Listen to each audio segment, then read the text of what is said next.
Welcome back to the Red Dice Diaries. I'm your host, John, and today I'm going to be asking the question, why is the treasure always in the chests?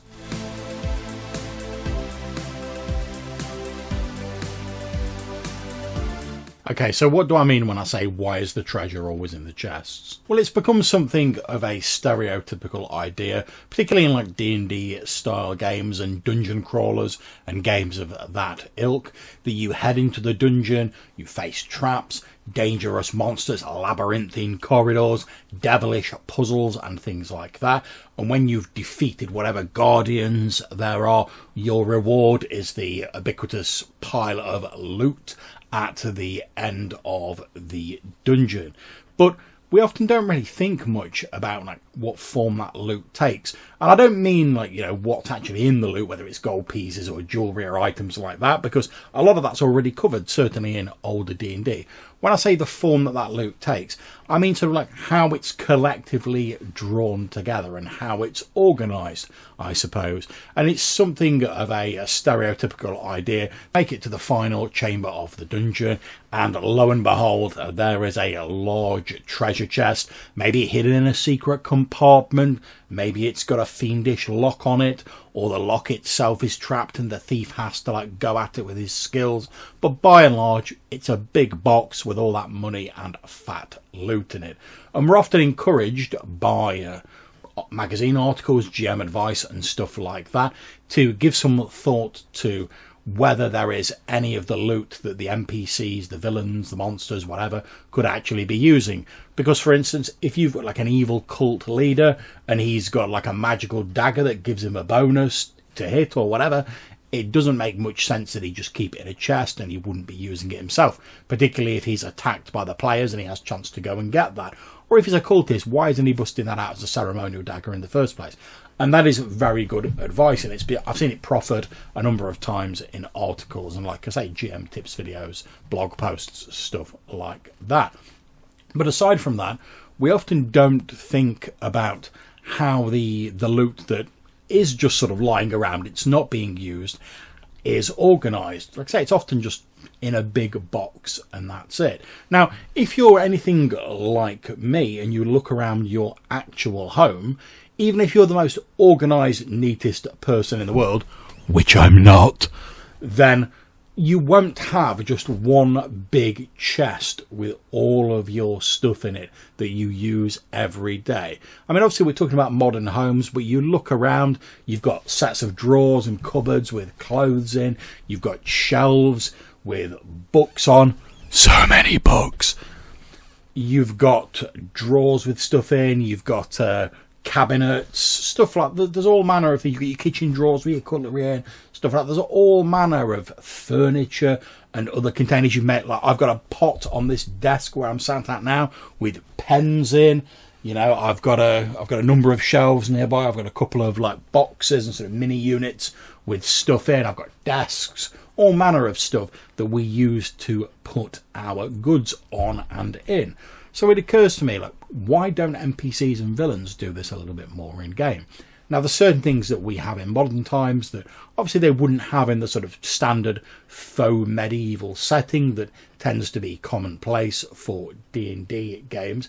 But certainly there would be things like cupboards, drawers, wicker baskets, stuff like that. There would be containers made of materials appropriate to the time for them to put things in. So you might be saying, well, John, you're getting a bit sort of over the top with this. Why worry about it? The chest's convenient. It's central. When the player characters are fought through all these challenges, you don't want to make them do a lot more to get the loot. They've already passed all the challenges. There's a big box there. The loot's in it. They get the loot. Happy days. Go and spend your money in town. Do a bit of carousing. Happy days. And that's absolutely fine if you want to do that. I'm not saying there's anything wrong with that. All I'm saying is that if you spread out the loot a bit more, not only does it add a bit of texture and depth to your dungeon, your sort of adventure, making it seem a more sort of lived-in place. And now this won't always be appropriate. I mean, if it's a tomb that no one's ever designed to go back into, it might make sense that all the loot's in the sarcophagus. But if it's like a wizard's tower, a tavern, or some building that's inhabited and regularly used by various people, then it makes sense that stuff they use every day might be lying around in different places. So let's take the wizard's tower as an example. Maybe he has got like a fat stack of like gold and platinum coins, but it wouldn't be inappropriate for you to find, let's say as a gem, you work out he's got 10,000 gold pieces in like the whole of the tower. And I'm just pulling figures on my backside here, but for the purposes of this illustration, he's got like 10,000 gold pieces. To me, it makes sense that maybe like a handful of those gold coins are found in the little drawer at his desk where he works, because he's a wizard, he probably has to eat, and unless he can conjure food and stuff like that wholesale from the ether, and maybe he can, if he can't do that though, he's going to have to go and to the local town, get some provisions, etc. He's probably going to want a bit of like spare change for, I don't know, maybe paying his cleaner, or, you know, paying his minions or whatever. So it makes sense that he'd keep a small handful of coins to hand, rather than having to unlock his chest, bypass whatever traps there are, etc. Every time he wants a couple of gold pieces to like buy himself a loaf of bread or some mead or something like that, you just keep a little bit on hand. I mean, he might have a little pouch on his belt with a few coins in as well. So if he is out and about and an unexpected expense pops up, he can just reach into his pouch and there you go, there's some coins. Now obviously this might make you a target for thieves, but he's a powerful wizard. He's probably got like defenses on his pouch of coins or whatever.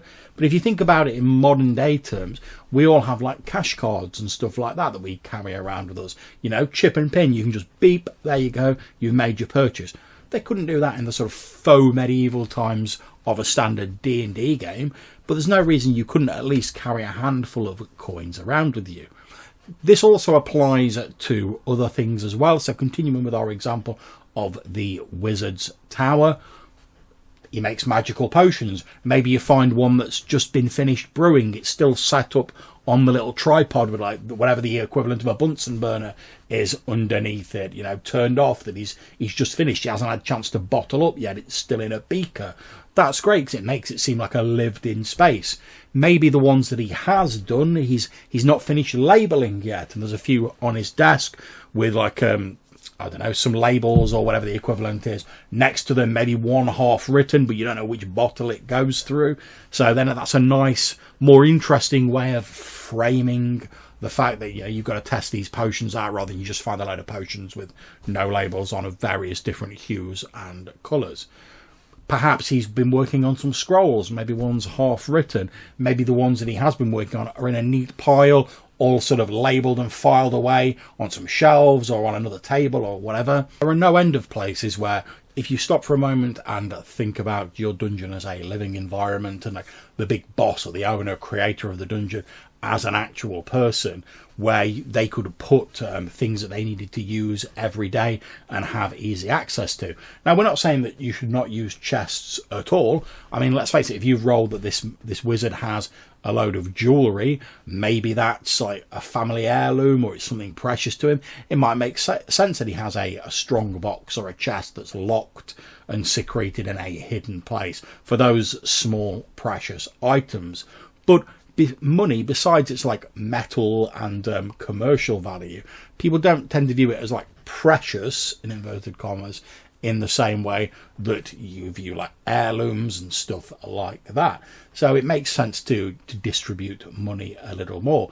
And obviously, as I say, objects that you need to have access to regularly, you want to have easy access to them and be able to get to them. So the wizard, maybe once he's written his scrolls and done his potions, maybe he does put them in like a locked and trapped cabinet to keep them safe from thieves. But the ones he's working on at the minute or he's experimenting with, he's not going to have to want to unlock that cabinet, bypass his traps and whatever, redo the enchantments on it every time he's doing that. Now he's going to have like maybe another like little smaller box or a little container nearby that he can just reach into and grab those few potions when he has need of them. Another good reason for thinking about this is where an item is placed can tell you a lot about how the owner perceives the value of this item and how often it is used. So if you find a small sort of a gem encrusted piece of jewellery in a very heavily sort of locked strong box, you can infer that either the gems are extremely precious